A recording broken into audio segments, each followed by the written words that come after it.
Violence. We're going to talk about that when we come back.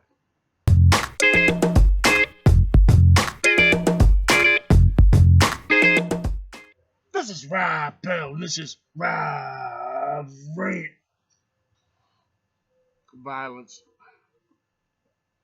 You know, it's slowly but surely becoming a more violent world than it ever has been. And I'm just not talking about here in Philadelphia.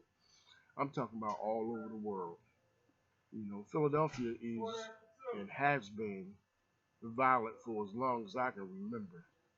Even when I was a young teenage boy, you know, violence was prevalent with the gangs in Philadelphia. I mean, it was so bad that, you know, we were afraid to go from one neighborhood to another without the fear of somebody jumping us and hurting us. Not so much getting shot.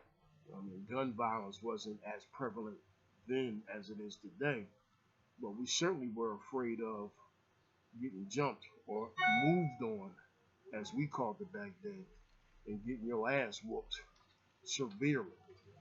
And so it has always been here in Philly, a violent city, and moving up into now to where now gun violence is certainly way out of order.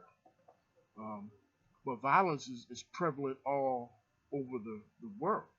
And I bring that up because I was outside of the country the other day, and it was just as violent where I was as it is here. All I heard on every news station was how somebody got killed over a domestic dispute, over something as trivial as bumping into another person or saying something to somebody that they didn't like, and the result was that person ending up dead and thrown in a ditch somewhere. You know, even you know, coming back to this country, it's my understanding that the Maryland police officer that was shot the other day was shot by his own people, friendly fire, because allegedly they thought he was somebody else. And the result was, you know, he gets shot and he loses his life for nothing just because, you know, somebody thought he was somebody that they recognized and they took the liberty of taking that person's life. You know, so violence is just not germane to Philadelphia. It's all over the world, you know, and when you look at some of the major news stations, you know, I saw a story of Syria the other day and how the Russians had bombed a neighborhood in Syria, and it was devastating. You know, people was trapped and stuck under all of this debris and walking around with blood and trying to find, you know, their loved ones and their neighbors. And, you know, the Russians just took liberty to come into a neighborhood and just drop bombs on a hospital, on a library, on a school. You know, not even taking into account that these places, you know, house children. These places house people who have nothing to do with the war. You know, but the result was, you know, they're destroying, you know, people's livelihood and people's way of living. And it's crazy. You know, we are a world that is enthralled with violence and enthralled with war. You know, all we want to do is fight. You know, when we can't agree with something, we fight. If we want something the next man has, we take it from him. So we violently fight to take it. And, you know, we seem to be enthralled with that. And it's ridiculous. You know, we all kind of preach this whole we want to be loving, caring, and peaceful people. But how can we? Because everywhere you look and all that you see is violence. And people have gotten to a point to where they take it for granted because it's a part of everyday life. And when you start to take, you know, violence and how people are being killed for granted and it's a part of everyday life, that creates some real sick people out here. And I'm talking about myself as well. You know, somebody got shot in front of my house one night at 3 o'clock in the morning. And although it was alarming, I went back to bed about an hour later and then got back up in the morning and went to work.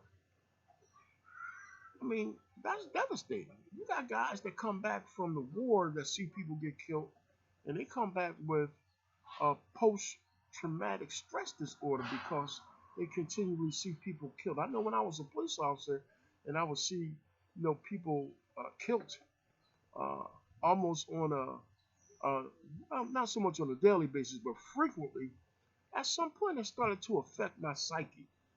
I started to dream about that. So if you can imagine living in a neighborhood or living in a country where you are experiencing violence on a continual basis, you got to believe that that starting to affect people's psyche. It's starting to affect how people behave and how they live.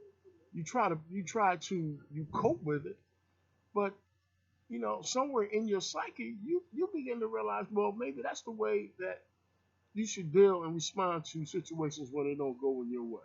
When they don't go your way, I'm sorry. When they don't go in your favor. And when that starts to multiply in terms of how people think, then now we got a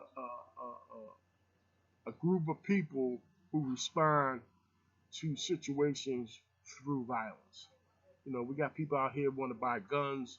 We got people out here that, you know, um, automatically want to defend themselves by, if somebody roll up on me, I'm gonna shoot 'em. And that's crazy, because all we're doing is perpetuating the violence that continues to happen in our neighborhoods. And I know we want to protect ourselves and protect our families, but there has to be an alternative. There's got to be a different way that we do this. What the solution is, I really don't know. If you have a solution, please, comment on our comment section on 906 TV, because this is really getting to be disturbing, for a person like me. And I'm not naive by no stretch of the imagination. I grew up in Philadelphia. I grew up with all this violence. I was a police officer for several years, and so I understand how that works. But even still, it's getting to be a pain. This is Rob Bell, and this is Rob Rant.